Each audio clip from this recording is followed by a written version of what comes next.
Zachariah, chapter 8. Matthew Henry's Commentary on the Whole Bible. An exposition, with practical observations, of the book of the prophet Zachariah.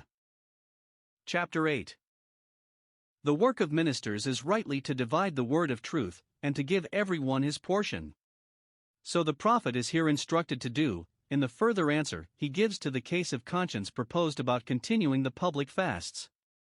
His answer, in the foregoing chapter, is by way of reproof to those that were disobedient and would not obey the truth. But here he is ordered to change his voice, and to speak by way of encouragement to the willing and obedient. Here are two words from the Lord of hosts, and they are both good words and comfortable words. In the former of these messages, verse 1, God promises that Jerusalem shall be restored, reformed, replenished, verses 2 to 8, that the country shall be rich, and the affairs of the nation shall be successful, their reputation retrieved, and their state in all respects the reverse of what it had been for many years past, verses 9 to 15, he then exhorts them to reform what was amiss among them, that they might be ready for these favors designed them, verses 16 and 17. In the latter of these messages, verse 18, he promises that their fasts should be superseded by the return of mercy, verse 19, and that thereupon they should be replenished, enriched, and strengthened by the accession of foreigners to them, verses 20 to 23. Zechariah 8 verses 1 to 8. The prophet, in his foregoing discourses, had left his hearers under a high charge of guilt and a deep sense of wrath. He had left them in a melancholy view of the desolations of their pleasant land, which was the effect of their fathers' disobedience, but because he designed to bring them to repentance, not to drive them to despair, he here sets before them the great things God had in store for them, encouraging them hereby to hope that their case of conscience would shortly determine itself, and that God's providence would as loudly call them to joy and gladness as ever it called them to fasting and mourning. It is here promised 1. That God will appear for Jerusalem, and will espouse and plead her cause. 1. He will be revenged on Zion's enemies. Verse 2, I was jealous for Zion, or of Zion. That is, I have of late been heartily concerned for her honor and interests, with great jealousy. The great wrath that was against her, chapter 7 verse 12, now turns against her adversaries. I am now jealous for her with great fury, and can no more bear to have her abused in her afflictions than I could bear to be abused by her provocations. This he had said before, chapter 1 verses 14 and 15, that they might promise themselves as much from the power of his anger, when it was turned for them, as they had felt from it when it was against them. The sins of Zion were her worst enemies, and had done her the most mischief, and therefore God, in his jealousy for her honor and comfort, will take away her sins, and then, whatever other enemies injured her, it was at their peril. 2. He will be resident in Zion's palaces. Verse 3, I have returned to Zion, after I had seemed so long to stand at a distance, and I will again dwell in the midst of Jerusalem as formerly. This secures to them the tokens of his presence in his ordinances, and the instances of his favor in his providences. 2. That there shall be a wonderful reformation in Jerusalem, and religion, in the power of it, shall prevail and flourish there. Jerusalem, that has dealt treacherously both with God and man, shall become so famous for fidelity and honesty that it shall be called and known by the name of a city of truth, and the inhabitants of it shall be called children that will not lie. The faithful city has become a harlot, Isaiah 1 verse 21, but shall now become a faithful city again, faithful to the God of Israel, and to the worship of him only. This was fulfilled, for the Jews after the captivity, though there was much amiss among them, were never guilty of idolatry. Jerusalem shall be called the mountain of the Lord of hosts, owning him and owned by him, and therefore the holy mountain, cleared from idols and consecrated to God, and not, as it had been, the mount of corruption. 2 Kings 23 verse 13. Note, the city of God ought to be a city of truth, and the mountain of the Lord of hosts a holy mountain. Those that profess religion and relation to God must study to adorn their profession by all instances of godliness and honesty. 3. That there shall be in Jerusalem a great increase of people, and all the marks and tokens of a profound tranquility. When it has become a city of truth and a mountain of holiness, it is then peaceable and prosperous, and everything in it looks bright and pleasant.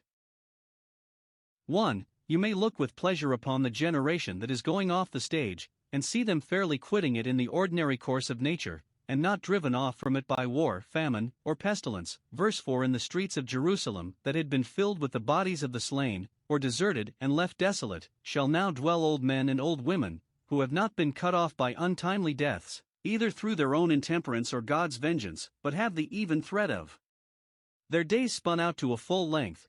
They shall feel no distemper, but the decay of nature, and go to their grave in a full age, as a shock of corn in his season. They shall have every one his staff in his hand, for very age, to support him, as Jacob, who worshipped, leaning upon the top of his staff. Hebrews 11 verse 21. Old age needs a support, and should not be ashamed to use it, but should furnish itself with divine graces, which will be the strength of the heart and a better support than a staff in the hand. Note, the hoary head, as it is a crown of glory to those that wear it, so it is to the places where they live. It is a graceful thing to a city to see abundance of old people in it. It is a sign, not only of the healthfulness of the air, but of the prevalence of virtue and the suppression and banishment of those many vices which cut off the number of men's months in the midst. It is a sign, not only that the climate is temperate, but that the people are so. 2. You may look with as much pleasure upon the generation that is rising up in their room. Verse 5 The streets of the city shall be full of boys and girls playing in the streets.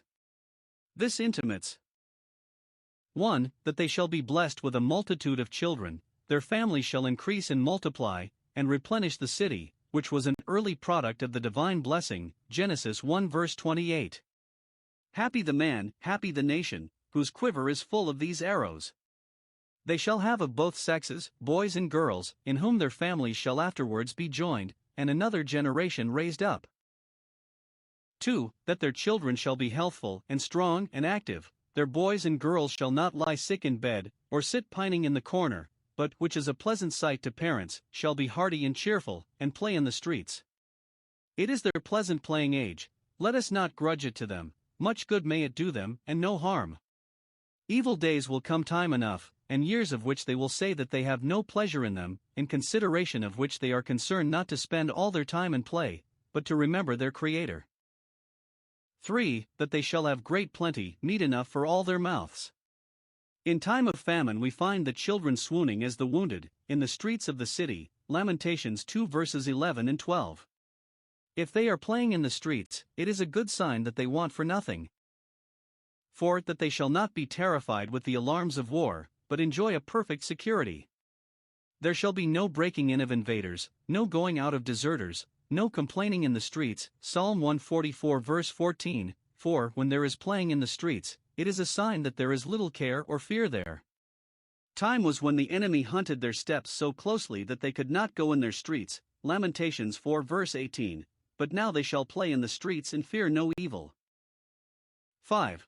That they shall have love and peace among themselves. The boys and girls shall not be fighting in the streets, as sometimes in cities that are divided into factions and parties the children soon imbibe and express the mutual resentments of the parents, but they shall be innocently and lovingly playing in the streets, not devouring, but diverting one another. 6. That the sports and diversions used shall be all harmless and inoffensive. The boys and girls shall have no other play than what they are willing that persons should see in the streets, no play that seeks corners, no playing the fool, or playing the wanton, for it is the mountain of the Lord, the holy mountain, but honest and modest recreations, which they have no reason to be ashamed of. 7. That childish youthful sports shall be confined to the age of childhood and youth. It is pleasing to see the boys and girls playing in the streets, but it is ill-favored to see men and women playing there, who should fill up their time with work and business. It is well enough for children to be sitting in the marketplace, crossing questions, Matthew 11 verses 16 and 17, but it is no way fit that men, who are able to work in the vineyard, should stand all the day idle there, Matthew 20 verse 3. 4. That the scattered Israelites shall be brought together again from all parts whither they were dispersed. Verse 7 I will save my people from the east country, and from the west. I will save them from being lost, or losing themselves, in Babylon, or in Egypt, or in any other country whither they were driven. They shall neither be detained by the nations among whom they sojourn, nor shall they incorporate with them, but I will save them, will separate them, and will bring them to their own land again. By the prosperity of their land I will invite them back, and at the same time incline them to return, and they shall dwell in the midst of Jerusalem, shall choose to dwell there, because it is the holy city though, upon many other accounts, it was more eligible to dwell in the country, and therefore we find, Nehemiah 11 verse 2, that the people blessed all the men who willingly offered themselves to dwell at Jerusalem. 5. That God would renew his covenant with them, would be faithful to them, and make them so to him. They shall be my people, and I will be their God. That is the foundation and crown of all these promises, and is inclusive of all happiness. They shall obey God's laws, and God will secure and advance all their interests. This contract shall be new made, in truth and in righteousness. Some think that the former denotes God's part of the covenant, he will be their God in truth, he will make good all his promises of favor to them, and the latter man's part of the covenant, they shall be his people in righteousness, they shall be a righteous people and shall abound in the fruits of righteousness, and shall not, as they have done, deal treacherously and unjustly with their God. See Hosea 2 verses 19 and 20. God will never leave nor forsake them in a way of mercy, as he has promised them, and they shall never leave nor forsake him in a way of duty, as they have promised him.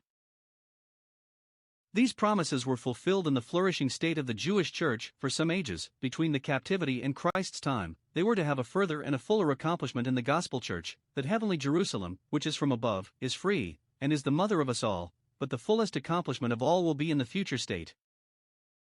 All these precious promises are here ratified, and the doubts of God's people silenced, with that question, verse 6: if it be marvelous in the eyes of this people, should it be marvelous in my eyes?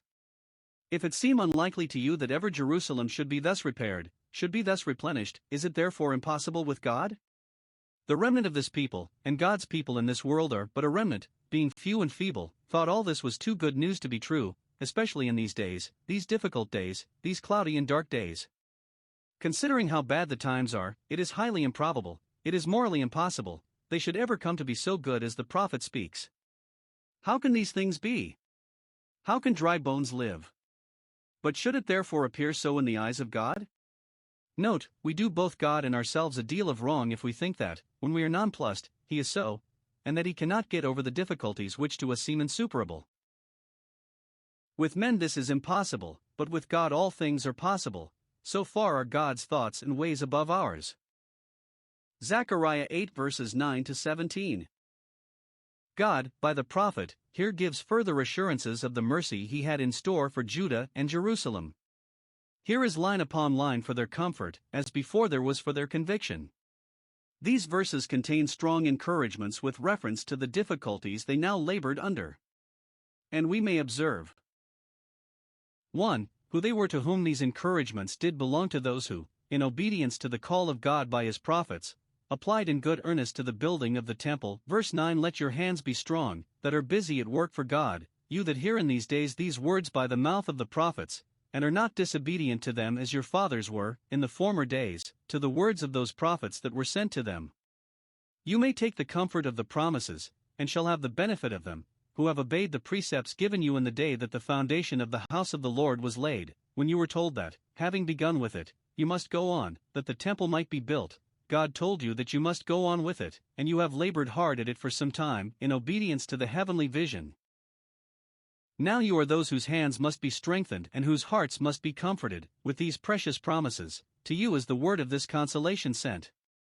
Note, those, and those only, that are employed for God, may expect to be encouraged by him. Those who lay their hands to the plow of duty shall have them strengthened with the promises of mercy, and those who avoid their father's faults, not only cut off the entail of the curse, but have it turned into a blessing. 2. What the discouragements were which they had hitherto labored under. Verse 10. These are mentioned as a foil to the blessings God was now about to bestow upon them, to make them appear the more strange, to the glory of God, and the more sweet, to their comfort. The truth was the times had long been very bad, and the calamities and difficulties of them were many and great. 1. Trade was dead, there was nothing to be done and therefore nothing to be got.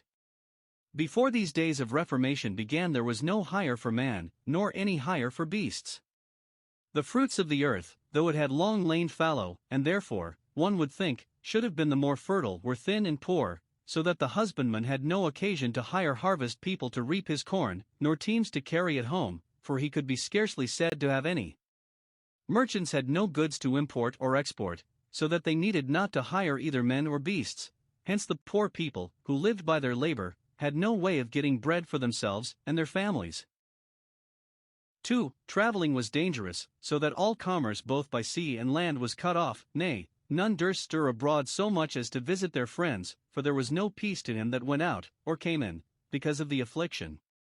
The Samaritans and Ammonites, and their other evil neighbors, made inroads upon them in small parties, and seized all they could lay their hands on. The roads were infested with highwaymen, and both city and country with housebreakers, so that neither men's persons nor their goods were safe at home or abroad. 3. There was no such thing as friendship or good neighborship among them. I set all men every one against his neighbor. In this there was a great deal of sin, for these wars and fightings came from men's lust, and this God was not the author of, but there was in it a great deal of misery also, and so God was in it a just avenger of their disobedience to him, because they were of an evil spirit towards him, a spirit of contradiction to his laws. God sent among them an evil spirit, to make them vexatious one to another. Those that throw off the love of God forfeit the comfort of brotherly love. 3. What encouragement they shall now have to proceed in the good work they are about, and to hope that it shall yet be well with them. Thus and thus you have been harassed and afflicted, but now God will change his way towards you. Verse 11. Now that you return to your duty, God will comfort you according to the time that he has afflicted you. The ebbing tide shall flow again. 1. God will not proceed in his controversy with them. I will not be to them as in the former days. Note, it is with us well or ill according as God is to us, for every creature is that to us which he makes it to be. And if we walk not contrary to God as in the former days, he will not walk contrary to us as in the former days, for it is only with the froward that he will wrestle. 2. They shall have great plenty and abundance of all goods things. Verse 12. The seed sown shall be prosperous, and yield a great increase. The vine shall give her fruit, which makes glad the heart, and the ground its products, which strengthen the heart. They shall have all they can desire, not only for necessity, but for ornament and delight. The heavens shall give their due, without which the earth would not yield her increase, which is a constant intimation to us of the beneficence of the God of heaven to men on earth and of their dependence on him. It is said of a sweeping rain that it leaves no food, Proverbs 28 verse 3, but here the gentle dew waters the earth, that it may give seed to the sower and bread to the eater. And thus God will cause the remnant of this people to possess all these things. They are but a remnant, a residue, very few, one would think scarcely worth looking after, but now that they are at work for God, he will take care that they shall want nothing which is fit for them. This confirms what the prophet's colleague had said, a little before, Haggai 2 verses 16 and 19, from this day will I bless you. Note, God's people, that serve him faithfully, have great possessions. All is yours, for you are Christ's. 3. They shall recover their credit among their neighbors. Verse 13. You were a curse among the heathen. Every one censured and condemned them, spoke ill of them, and wished ill to them, upon the account of the great disgrace that they were under. Some think that they were made a form of execration, so that if a man would load his enemy with the heaviest curse, he would say, God make thee like a Jew. But now, I will save you, and you shall be a blessing. Your restoration shall be as much taken notice of to your honor as ever your desolation and dispersion were to your reproach. You shall be applauded and admired as much as ever you were vilified and run down, shall be courted and caressed as much as ever you were slighted and abandoned. Most men smile or frown upon their neighbors according as Providence smiles or frowns upon them, but those whom God plainly blesses as his own, shows favor to and puts honor upon, we ought also to respect and be kind to. The blessed of the Lord are the blessing of the land, and should be so accounted by us. This is here promised to the house both of Israel and Judah, for many of the 10 tribes returned out of captivity with the 2 tribes, and shared with them in those blessings, and, it is probable, besides what came at first, many, very many, flocked to them afterwards, when they saw their affairs take this turn. For God himself will determine to do them good. Verses 14 and 15. All their comforts take rise from the thoughts of the love that God had towards them. Jeremiah 29 verse 11. Compare these promises with the former threatenings. 1. When they provoked him to anger with their sins, he said that he would punish them, and so he did. It was his declared purpose to bring destroying judgments upon them, and because they repented not of their rebellions against him, he repented not of his threatenings against them, but let the sentence of the law take its course.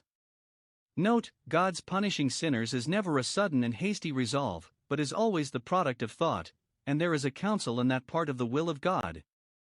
If the sinner turn not, God will not turn.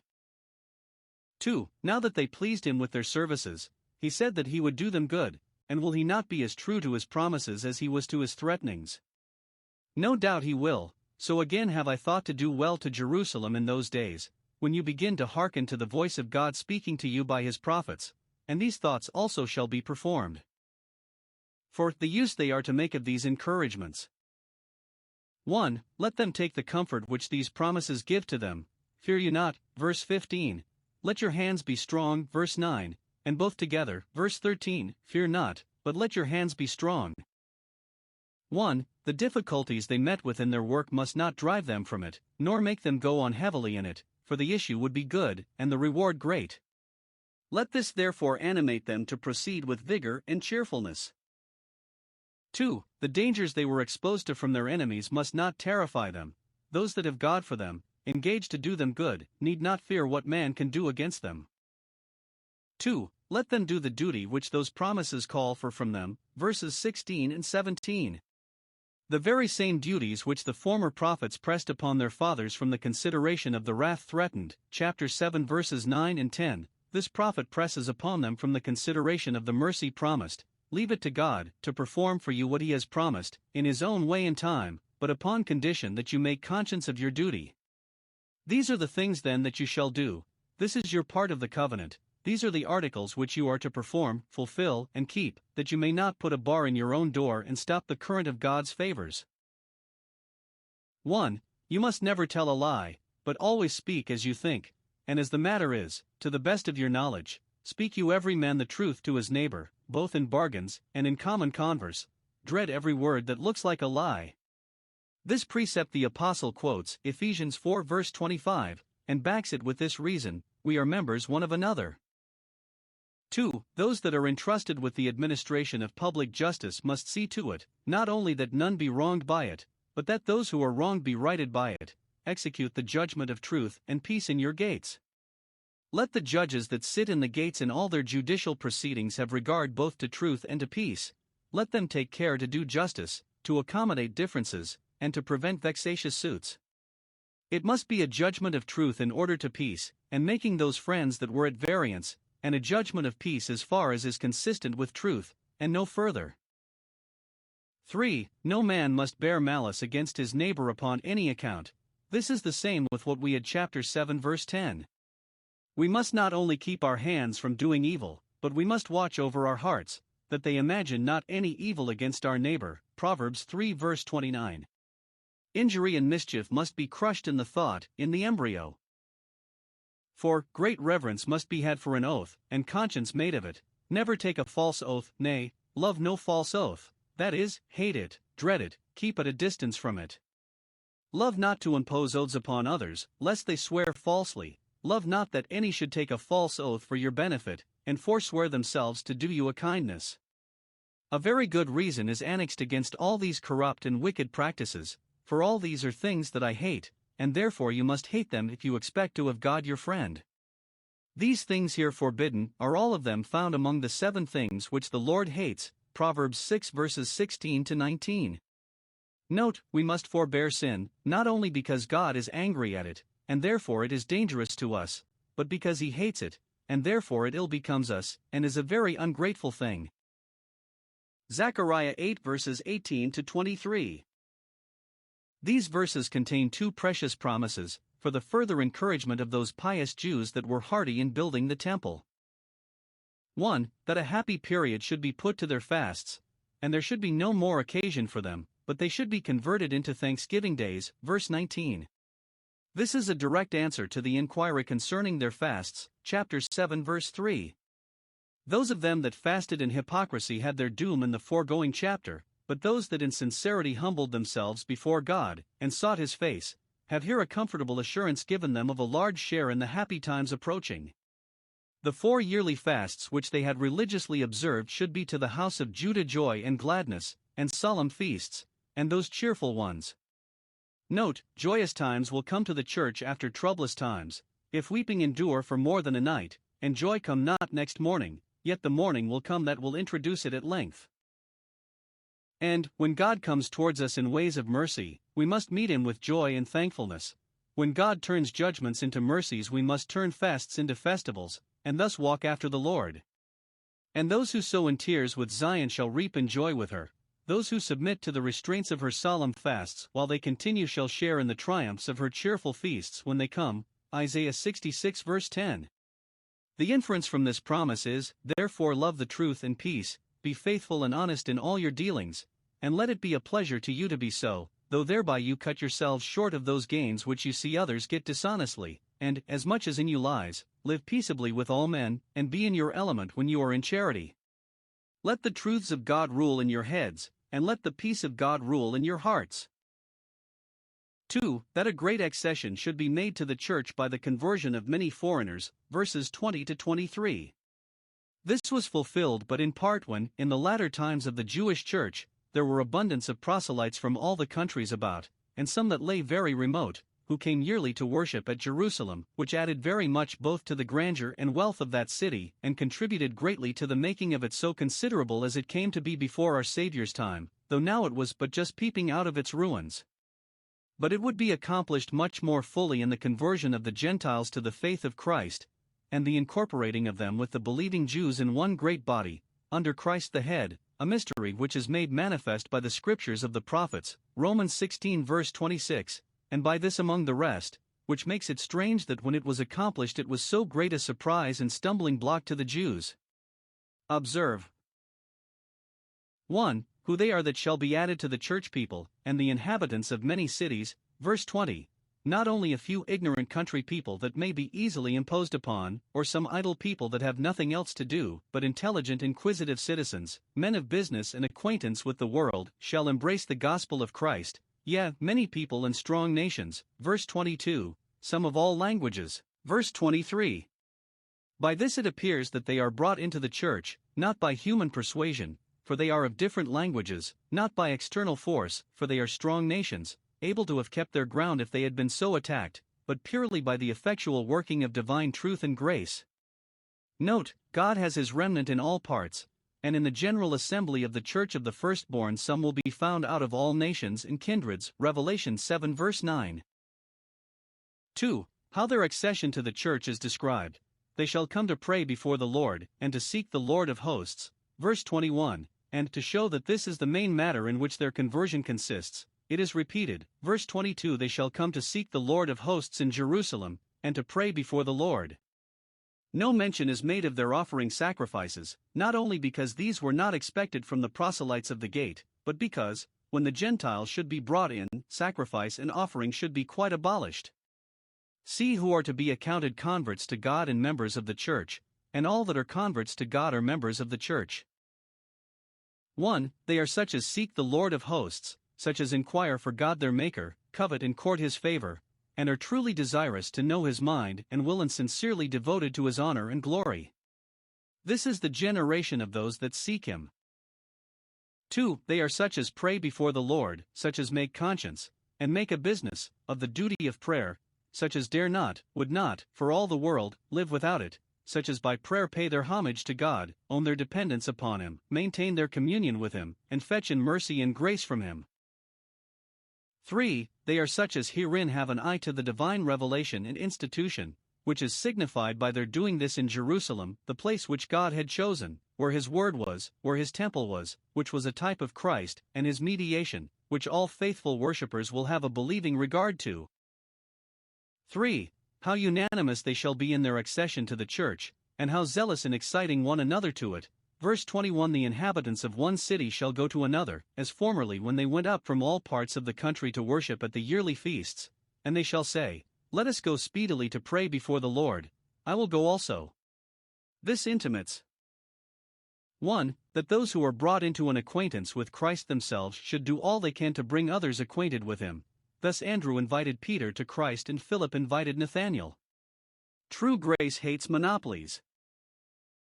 2. That those who are duly sensible of their need of Christ, and of the favor of God through him, will stir up themselves and others without delay to hasten to him. Let us go speedily to pray. It is for our lives, and the lives of our souls, that we are to petition, and therefore it concerns us to lose no time. In a matter of such moment delays are dangerous.